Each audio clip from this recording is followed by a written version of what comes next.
本日こうしてウクライナ支援に関する共同宣言を発表できることを大変嬉しく思っています。I am pleased to be able to announce the joint declaration on support for Ukraine today. 5月の G7 広島サミットでは幅広い招待国の皆さんも含めた議論を通じて世界のどこであっても力による一方的な現状変更は許してはならない。また法の支配に基づく自由で開かれた国際秩序を守り抜いていかなければならない。こうした点において一致をすることができました。At the G7 Hiroshima summit, by engaging in discussions that included a wide range of invited countries, we agreed that unilateral attempts to change the status quo by force or coercion are unacceptable anywhere in the world, and to safeguard a free and open international order based on the rule of law. 広島サミットから時を置かずして、こうして G7 首脳とボロディミルで再び集まることができたこと、意義深いものだと思います。I feel that it is truly meaningful that we, the G7 leaders, and Vladimir have gathered once again today.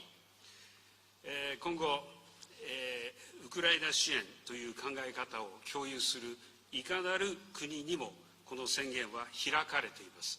多くの国々がこの宣言に参加することを期待いたします。Going forward, this declaration will be open to any country that shares the intention to support Ukraine. I hope many countries will choose to join. G7 はこれからもウクライナに寄り添っていきます。我々の連帯は決して揺らぐことはありません。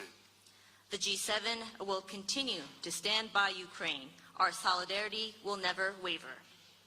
ありがとうございました。Thank you. Thank you very much.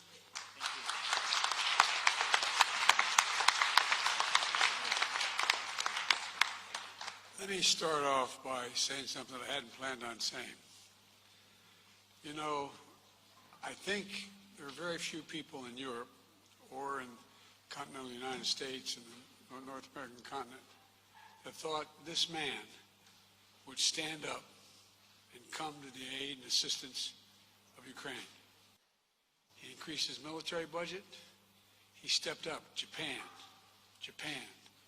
because he understood that when any part of the world has 185,000 people, soldiers, crossing a border, stealing sovereignty from another nation, that it affects the whole world. I want to thank you again publicly.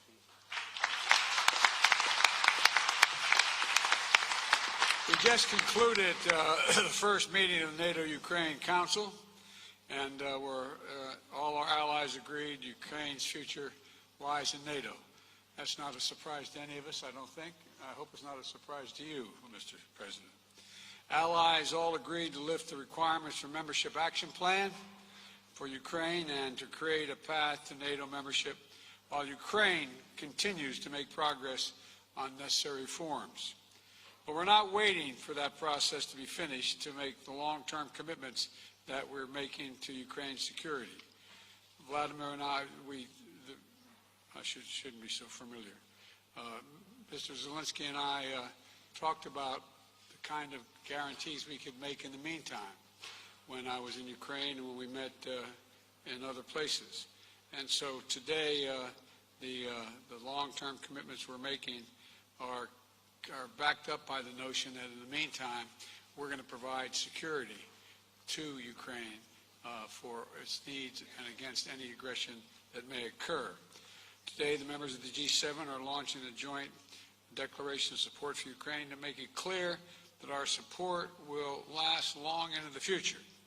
This starts a process by which each of our nations and any other nation who wishes to participate will negotiate long-term bilateral security commitments with and to Ukraine. We're going to help Ukraine build a strong, capable defense across land, air, and sea, and from which will be a force of stability in the region and deter against any and all threats. I want to thank my fellow G7 leaders and President Zelensky for their work to make this happen. I think it's a powerful statement powerful statement of our commitment to Ukraine as it defends its freedom today and as it rebuilds the future. And we're going to be there as long as that takes. And again, I thank all my colleagues for their support for this.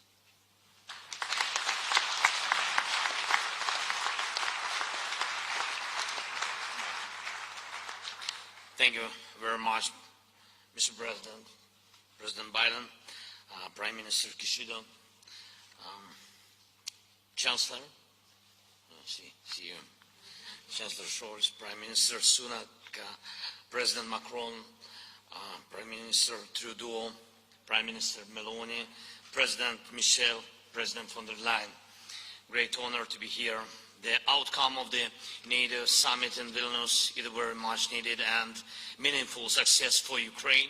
And I'm grateful to all leaders in NATO countries for very practical and unprecedented support, considering decades of our relations support for Ukraine. Today, there are security guarantees for Ukraine on the way to NATO, an important package of security guarantees. Today, we are coordinating with the G7 countries the framework for security guarantees that shall be further extended through arrangements with our key partners, bilateral and multilateral agreements. And Ukrainian delegation is bringing home significant security victory for the Ukraine, for our country, for our people, for our children. It opens for us absolutely new security opportunities, and I thank everyone who made it possible. Thank you, dear colleagues. Thanks you. Thanks Lithuania